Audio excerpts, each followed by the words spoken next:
Ndugu mpendwa, nachukua hii nafasi kukaribisha tena katika ibada yetu ambayo tutakuwa tunazungumzia zaidi kuhusu kunyakua wakati ama seizing the opportunity. Na kwa jina ni Pastor Mavindu AC Kidayoni Bethel. Siku ya leo ningependa tuangalie jambo moja muhimu sana katika maisha ya Mkristo ama ya mtu awaye yeyote mahali alipo, aidha kwa Ukristo, aidha kwa kazi ama pale tu ulipo, ambayo it is seizing the opportunity.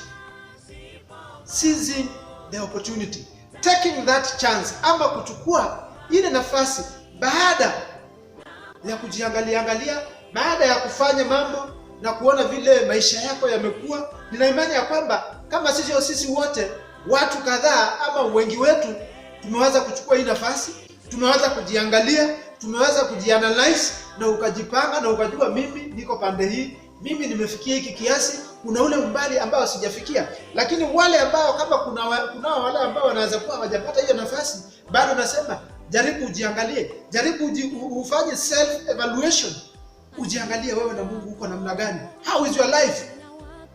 Alafu sasa tuandamane katika topic ya leo, na nimeanza na kuita #stay at home, #stay safe but seize that opportunity. Tunapokaa nyumbani tusikae tu ni kuangalia cartoon, ni kuangalia Maria, ni kuangalia zile vipindi ambazo TV zetu ambazo wametuletea mzuri, lakini pia ni wakati wa kuchukua ile nafasi na unainyakua, kwa maana Biblia inasema ufalme wa mbingu sio wa wanyonge, bali unachukuliwa na nguvu. Na wakati ndio huu, wakati ambao uko na nafasi ujiangalie. Na kuna huu msemo wa kitabu unayosema ya kwamba ukienda mawindoni alafu yale mawindo hayatoi matunda, basi unabadilisha uta. Na ninaamini ya kwamba tumejiangalia, na kama kanisa, kama Wakristo, ukajua mimi nilikuwa na mchezo mpaka kiasi hiki, mimi nilijaribu lakini sikufikia, basi ningependa tubadilishe uta. Ndipo sasa tunapoenda kwenye haya mawindo, angalau tupate kitu. We have to get something, to kill something, even if it is a squirrel. Lazima turudi na kitu kwa nyumba, haturudi tena mikono mitupu.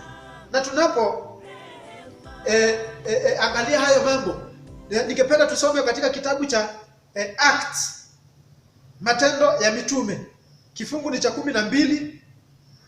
Matendo ya Mitume kifungu ni cha 12 mstari wa 6 nifika pale mstari wa 8. Acts chapter 12 verses 6 to 8. Tusome pamoja. Usiku kabla ya siku ile ambayo Herode angemtoa Petro hadharani, Petro alikuwa amelala kati ya askari wawili. Alikuwa amefungwa minyororo miwili na walinzi walikuwa wanalinda lango gerezani. Ghafla malaika wa Bwana akasimama karibu naye na mwanga ukaangaza kile chumba cha gereza. Malaika akamgusa ubavuni akamwamsha akisema, "Ondoka upesi." Mara ile minyororo ilimfunguka mikono, mara ile minyororo iliyomfunga mikono ikakatika na kuanguka chini. Malaika akamwambia, "Jifunga mshipi wako, vaa viatu vyako." Akafanya hivyo. Kisha huyo malaika akamwambia, "Vaa koti lako na unifuate." Tumshukuru Mungu. Mwenyezi Mungu, tunasema ni asante tena kwa hii fursa na nafasi ambayo umetupa, ni kwa ajili ya kusikiza neno lako. Tunaamini ya kwamba Yesu unaenda kuandamana nasi na unaanza kutuongoza na utaenda hata kututia nguvu tunapochukua hatua nyingine na kuweza kunyakua huu wakati ama huu muda ambao tumepata na kuweza kujiangalia na kuendeleza kazi yako. Katika jina la Yesu tumeomba na kushukuru. Amen.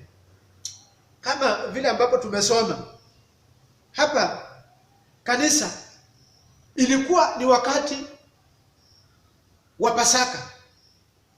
Ukisoma kwanza mstari wa kwanza, unaona vile kanisa wakati huu ilikuwa inadhulumiwa, na Biblia inasema ilikuwa ni wakati wa Pasaka. Na wakati kama huu, tukiangalia wiki kadhaa zilizopita, wiki 2 zimepita, tulikuwa tunasherehekea Pasaka, Easter holiday, kufa na kufufuka kwa Mwokozi Yesu Kristo. Na ilikuwa wakati kama huu, hili kanisa la kwanza lilikuwa linasherehekea Pasaka. Na Biblia inasema kuanza mstari wa kwanza, vile Herode alivyoanza kuwatesa, kuwadhulumu na hata kuwaua wale viongozi wa kanisa. Ukisoma mstari wa kwanza utaona vile Yakobo aliuliwa na kanisa likaanza kusumbuliwa, na vile Herode alivyoona Wayahudi wanafurahishwa na hili jambo, akaamua kumchukua Petro na kumweka gerezani, ndiposa baada ya Pasaka aweze kumuondoa, amhukumie, na vile vile labda wangemuua. Lakini wakati huo huo kanisa ilichukua nafasi muhimu, haikuketi. Wakati kama huo Biblia inasema ya kwamba kanisa nalo liliweza kumuombea. Wakati Petro alishikwa na kuwekwa gerezani, kanisa lilibaki pale kwa nyumba na likaweza kuanza kumuombea. Haijasemekana walianza hiyo siku, labda walianza kabla ama siku ya kwanza vile Yakobo alivyokufa, lakini Biblia inasema kanisa lilimuombea. They were honestly praying. They seized an opportunity. Waliangalia wakaona wakubwa wetu wanapatwa, wanashikwa, wanawekwa kwenye mateka na wanauliwa mwishowe. Nasi tufanye nini? Basi tujikusanye, tuketi kwenye manyumba zetu na tuanze kumuita Mwenyezi Mungu. Na Biblia inasema usiku huo ambao Herode alikusudia kuja kumchukua na kumpeleka kwenye kumhukumia, basi malaika wa Bwana akamtokea. Alipomtokea kulikuwaje? Akamwamsha na akamwambia, vaa viatu vyako, jiandae, ondoka, nifuate. Na ukiendelea kusoma unaona vile alipita. Biblia inasema minyororo iliyomfunga ilianguka, ilikatika, milango ilikuwa inafika inawafungukia na wanatoka wakaenda. Wakati kama huu kanisa la leo tumepatwa na jambo kama hili. Ni siku ambayo tumekuja tukiwa tunatarajia kusherehekea Pasaka yetu, lakini hatungeweza. Tumesherehekea tukiwa majumbani mwetu, jambo ambalo hatujawahi shuhudia maishani mwetu. Kama hili kanisa la kwanza, hili jambo linatufunza nini? We need to seize the opportunity. It is the high time. Kanisa tunafaa kusimama na kusema huu ndio wakati ambao tumepewa. Tukiwa pale kanisani hatungeweza kuomba kwa masaa mengi. Ni dakika chache tu na tunamaliza na tunaenda makwetu. Tuna wakati wa kuimba, wa kumsifu Mungu, wa kusoma Biblia zetu, wa kumuita hata usiku wote, mchana wote. You have all the time. Ni wakati ambapo tunastahili kubadilisha uta na kuingia mawindoni. Ni wakati ambapo tunajitoa muhanga na tutasema liwe liwalo. We are going to make it. And by the way, ukiendelea kusoma mstari wa 12, alipotambua hivyo alikwenda moja kwa moja mpaka nyumbani kwa Maria mama yake Yohane aitwaye Marko. Alipotoka, Biblia inasema Petero alienda moja kwa moja kwa nyumba ya baba yake Yohane aliyeitwa Marko. Hiyo inamaanisha nini? Sio sisi wa kwanza wala wa mwisho kuanza kuomba kwenye manyumba zetu. Hili ni jambo ambalo limekuwa tangu kanisa la kwanza kuanzishwa. Yesu Kristo alipoenda mbinguni na akaacha watume, kanisa zilianza nyumbani mwetu. Kwa hivyo inamaanisha sio jambo geni. Tusilione kama ni jambo ambalo ni kutuhukumia. It is an empowerment. The church starts at home. Inabidi tubadilishe mienendo yetu pale nyumbani, tukaweze kutenga muda, tukaweze kuketi chini na familia zetu, tukaweze kupata nafasi ya kumwabudu Mungu pale. Kwa maana hata tunaona kwenye Biblia kanisa lilianza hapo. Petro alipotoka gerezani alikwenda kwenye nyumba ambapo watu walikuwa wanakutania na kuomba na kumsifu Mwenyezi Mungu. Hili ni jambo la kawaida, lakini sio la kawaida kwetu kwa maana hatujalizoea. Lakini wakati kama huu, sheria ambazo zimetoka lazima tutafuata. Sasa tumesikia kwamba rais ameongeza huu muda kwa karibu mwezi mwingine mmoja. Je, kanisa tutaendelea kushangaa hapa? Tutaendelea kusema na sasa tufanyeje?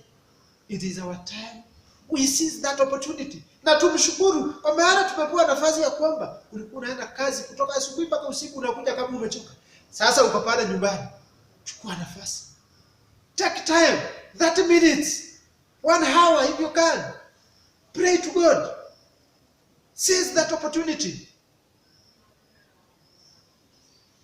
Wale ambao ni walimu, tunahitaji kuona walimu wanakuja na programs ambazo zitasaidia Wakristo, watoto, wanafunzi, wale ambao walikuwa wanawalea pale shuleni, hata wakiwa pale nyumbani, wanaweza interact. Wanaweza kumjua Mungu zaidi, sio tu kwa masomo peke yake. But still we need to feed our children with the right content from the Bible. Pia tusije tu tunawatolea programs tu. Ni kwa sababu tunangojea KCPE, tunangojea KCSE, tunataka mtoto akue hiki. Pia tunangoja Mwenyezi Mungu, na lazima tujiandae. Tunahitaji kuona walimu wanatokea na programs. We need to see the bankers. Tunahitaji kuona professions zote. Hivi karibuni tumeweza kushuhudia watu wa IT. Tumetoa program ambayo ukifinya inakwambia wewe ni positive, ukifinya inakwambia wewe uko na hii dalili, enda kwa kituo cha karantini, enda hospitali. Lakini hatujaona moja ya kuinteract. Nikiweka hii information inaniambia wewe umeokoka, wewe hujaokoka. Hilali wachungaji wako pale wanangoja kwa watu kama hao watoke na vitu kama hizo, watoke na apps za Kikristo ambazo we can interact. Ukiwa pale kwa matatu unaanza fungua simu yako uangalie leo ni nini ambacho tumepostiwa, what is the Bible saying, ama Mungu anasema nini kuhusu maisha ya leo na ya kesho. Tunahitaji kuona madaktari wakitoka na jambo la kuhimiza washirika wao, kwa sababu tuko nao kwenye kanisa. Wale ambao wanaotuhudumia ni washiriki wetu. Je, unatumia kipawa kile Mungu ambacho amekupa kwa njia gani? How are you using the knowledge that have been given by God? Kuwa mwalimu, kuwa profesa, kuwa daktari, kuwa katibu, kuwa karani. Hilo kazi unaifanyia nini kwa kazi ya Mungu wakati ni huu? Wapendwa, let us seize the opportunity that we have. Ni siku chache tu na maisha yarudi vile tulikuwa tunafikiria tumezoea. Ni siku chache tu na turudi tena kwenye makazi zetu. Lakini kabla turudi, sisi wa Kristo tutakuwa tunasema wakati ule wa quarantine, ni nini haswa tulifanya? Tulijaribu kuinua kanisa namna gani? Tulitumia mbinu zipi? Wewe ambaye umepewa masomo ya hali ya juu, umefikia wale ambao hawezi kwa njia gani? Seize the opportunity. Ukiangalia kwenye TV, kwenye redio ukisikiza #stay safe, #wash your hands, #stay at home. Lakini hatujasikia #pray as a church. Kama wewe binafsi na kama kanisa letu, ningependa tuchukue hii nafasi. Our #today, as from today, as Kidayoni AIC Bethel, pray. #pray ukiamka asubuhi, #pray ukilala saa mpaka saa 5, #pray. Pray. Do something. Listen to God. Keti chini tu.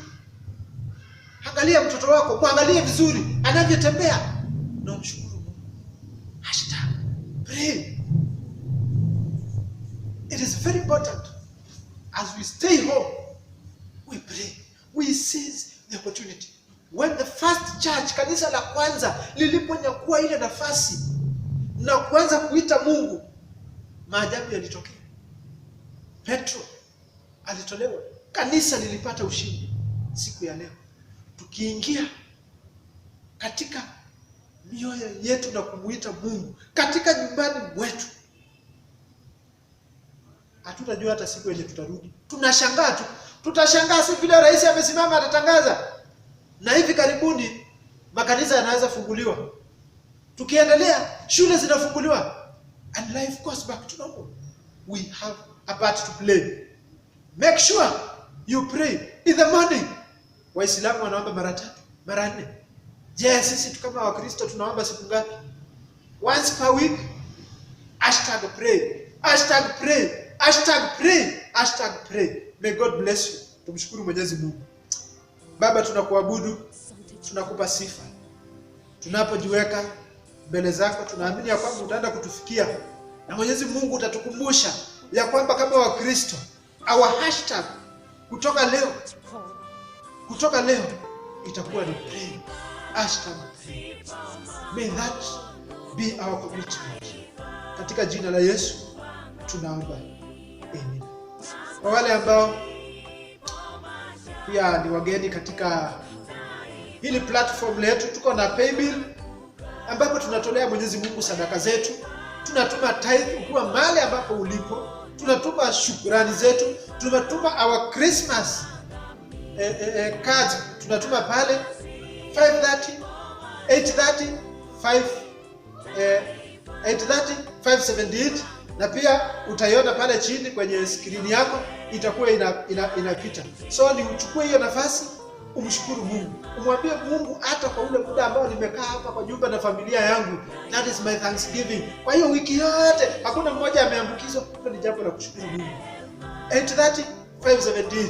Usipoweza, wale ambao wako karibu na soko letu la Mavivye, tunaye pale kwa duka yenye ofisi imezungumza nayo kwa Jennifer Mutua, unaweza fikisha sadaka yako pale, fungu pale, kile ambacho unafikiri kinahitaji kufika katika nyumba la Bwana na kitapokelewa na ofisi. Mungu awabariki nawe nani. Amina.